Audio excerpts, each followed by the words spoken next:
This is the way. We'll do it live. We'll do it live!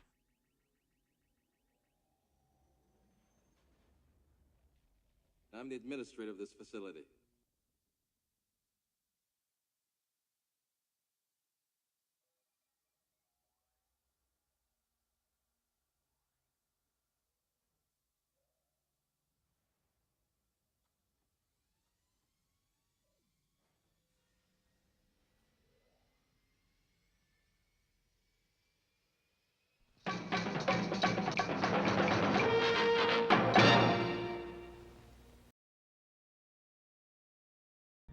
The shroud of the dark side has fallen.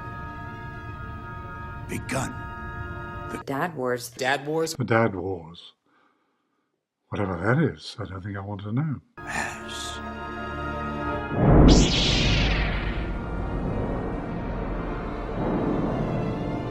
This is the way.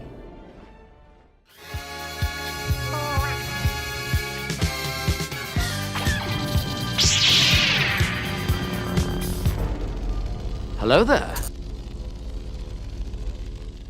Hello there. Oh, let me take that off.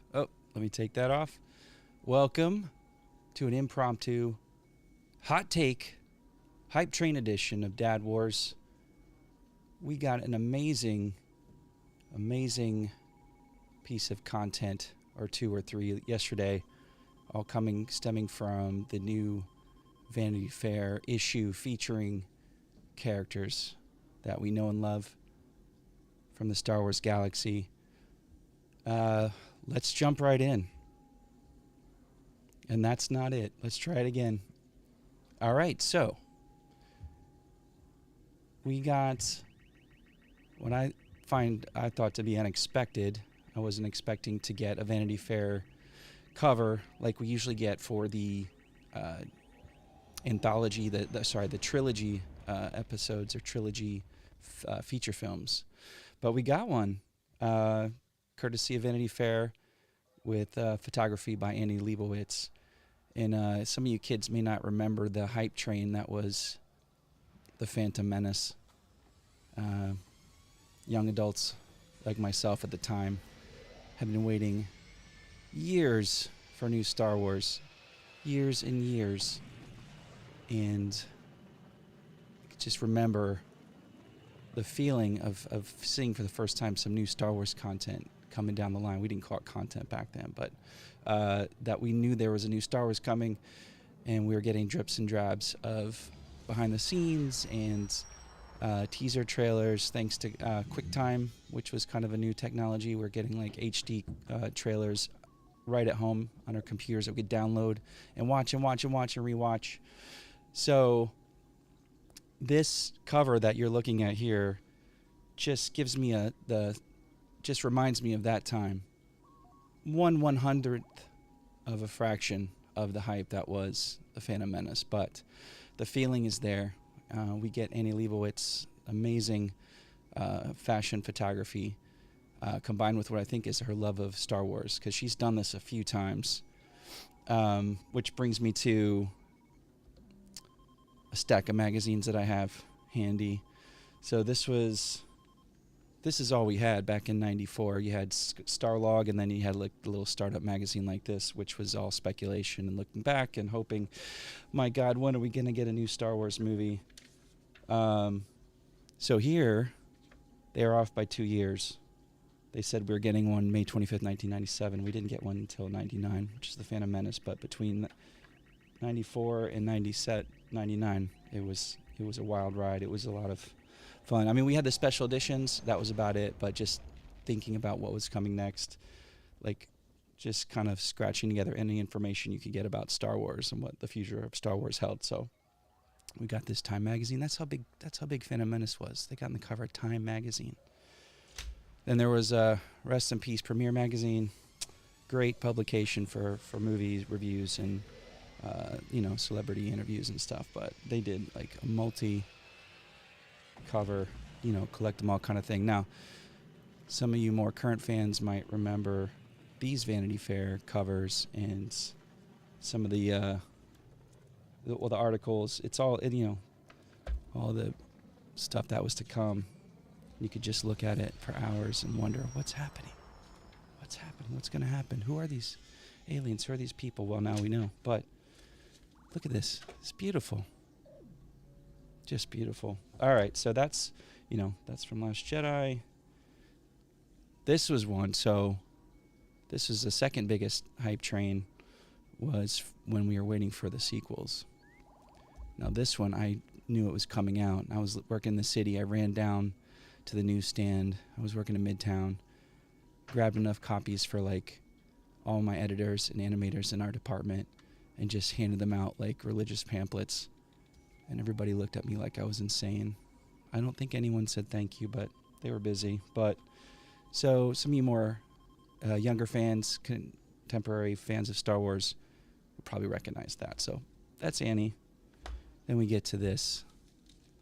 I kept one in the pack.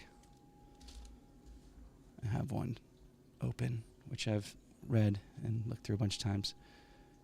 This blew our minds back in our early 20s. Was it early 20s? But look at this beauty. Look at this beautiful artwork here. Let me just straighten this out. I mean, come on.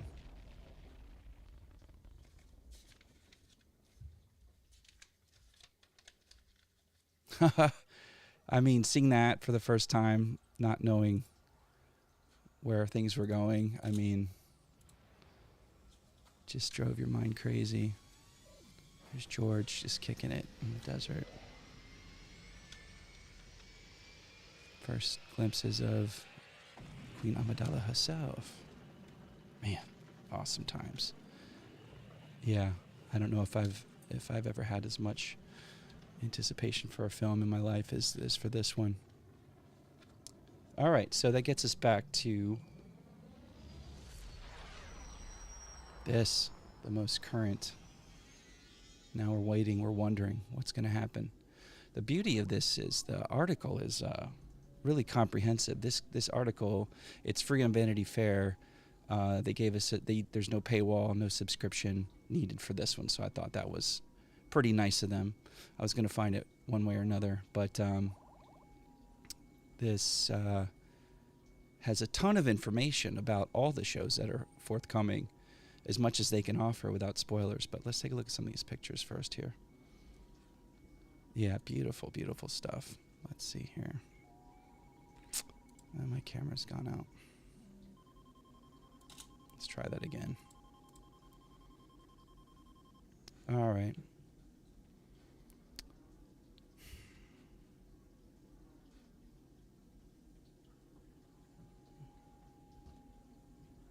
She's the best, isn't she? Fashion, cinema, sci-fi, all the good stuff. And then we get a little movie. I want to watch this movie? Let's check this out. See if I can get my camera back going again.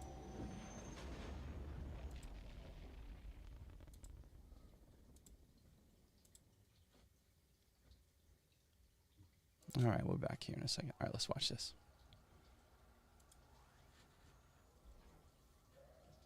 Vanity Fair. We're here shooting for the new Vanity Fair shot by Annie. We'll get there. Come on now. Oh, technology.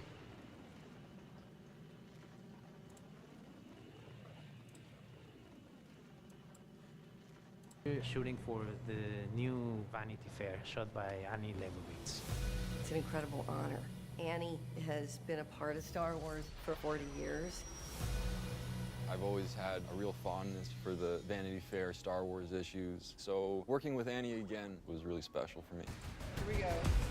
I've worked with Annie all through my career, really. She's a legend, for a good reason. Her photographs are extraordinary. Annie Leibovitz, Vanity Fair. What comes to mind is iconic. One of the things that was really fun was that all the shows were coming together. Really nice. We've got Andor, we've got Obi-Wan, we've got Mandalorian, we've got Ahsoka. Just standing up there with the smoke and the wind and the cape. Yes! To be part of this moment. It's just mind-blowing. this new era with Star Wars and streaming, now we have time to tell these much more ongoing, elaborate stories that interconnect. It's a moment where the Star Wars universe can take risks and reinvent and surprise fans. I can only say I cannot believe my life. Oh, you just say it. You can't believe your life. Just say it. Excellent. All right. Yeah, so check that out at your leisure. But really dig into this article because they interview basically everybody, the stars. You get some updates from Kathleen Kennedy. You get some insights. You get some background from how Favreau was brought in, how Filoni was brought in. Really good stuff here that I had no idea. Like, they were afraid that Filoni and Favreau, when they first got them together, they were worried there was going to be like a alpha male like vie for the throne, like who was going to lead. And they're like, Kathleen Kennedy says she set up a play date, and it turns out they are the best collaborators around, and they both have such reverence and love for Star Wars, which we all know. So awesome stuff. But then Kathleen is talking about the future of Star Wars, and looks like they're putting the full focus on the shows. They're retooling, rethinking how they're going to approach the next film or films. Again, Taika Waititi, his seems to be solidified, like it's happening. Not much more information than that. We've got Rogue Squadron, which is still alive, so that's supposed to happen, but that's pretty far out. And then Ewan's talking about coming back to Star Wars and loving Star Wars, and also that his partner, Mary Elizabeth Winstead, has been cast in Ahsoka, so they have a Star Wars family now. Pretty cool, huh? Like, that's pretty neat. They have a kid together. So he's going to be Star Wars royalty, whether he likes it or not. Check out this. It's happening. It's happening. He looks great, man. He's a serious dude. I am so happy to have him back. He needs to be in there. He needs to be in there. And he graciously came back. He didn't have to. He didn't need to. He doesn't need to. He's living a full life. So, let's see. You'll get this article breaks down, like, you'll get the schedules basically of when, not giving day and, times, but seasons, like when are we getting these shows. All seems to be kind of backloaded, besides Obi-Wan. Bad Batch, of course, is not mentioned here, but later on in this year, 2022, and then early 2023, I think it's all going to be there for us. So let's check out some more of these pictures. There they are in Manhattan Beach, California. This is at the Volume, aka Stagecraft for ILM. And what's Kathleen doing looking that way? Oh, and then Deborah Cho is looking the other way there. It's interesting. There's Boba Fett's starship. Pew pew. I mean, yeah, I dug into this last night, and so excited to get up and talk about it with you guys today. Yeah, couple more photos. There's some talk about how Grogu came to be. Was he too cute? Was he too ugly? Was this a ridiculous idea? They did say, Filoni did say he was adverse to the idea. He wanted Yoda to be Yoda. But you can't forget Yaddle. So, where there's Yaddle, there could be Grogu. Thank you, Yaddle. We owe you. Ahsoka will appear on Disney Plus in 2023. They won't confirm if Dawson had inadvertently leaked the truth about Anakin. So is Anakin going to be in Ahsoka? That's the question. That is a big question. Okay, real quick, and we'll end it with this.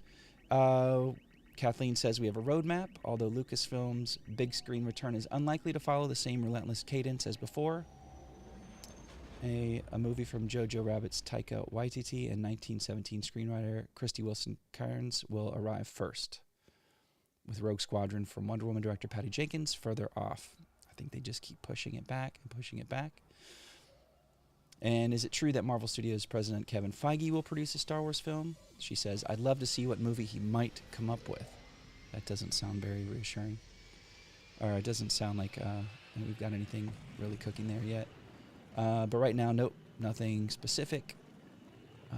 Ryan Johnson, remember we heard like they were just so pleased as punch with Last Jedi before the fans got a hold of it, that they'd already pretty much promised him a 3-picture deal, his own anthology or his own trilogy, and we didn't hear much about it after the release of The Last Jedi. I think that's how that timeline plays out. But so Ryan's been busy with Knives Out, and he's got a multi-picture deal with Netflix. So yeah, that might not ever materialize. Then again, never say never. She says here we go. Here, I hesitate to use the word trilogies anymore because Star Wars is much more. Star Wars is much more about persistent storytelling. Now she just needs to recruit feature filmmakers. Let me bring this in for you guys. Okay. On March 19th, Kennedy and Lucas received the Milestone Award from the Producers Guild of America, and something happened to her while watching the video montage. Did she spill her drink? What happened? The clips of the pair over the decades included a shirtless Lucas in a squirt gun battle with Steven Spielberg. Anyone seen that clip? I haven't seen that. And Kennedy and Lucas joking around in a production-disrupting downpour. What I was so taken with is how much fun we were having, she said. It amounted to this moment of realization. I do think a little bit of fun has gone out of making these gigantic movies. The business, the stakes, everything that's been infused in the last 10 years or so. There's a kind of spontaneity and good time that we have to be careful to preserve. I keep holding on to it. It better be fun.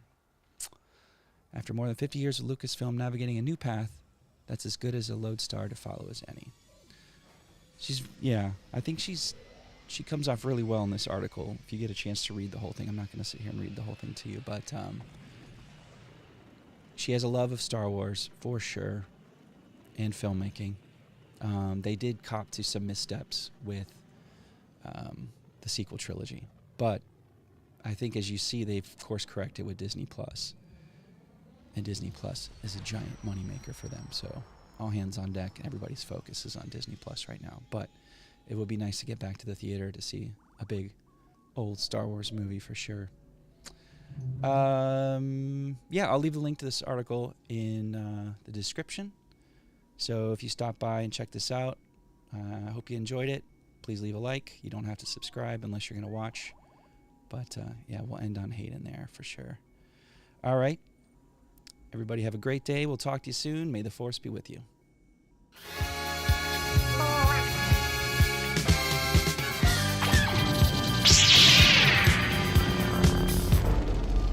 Hello there.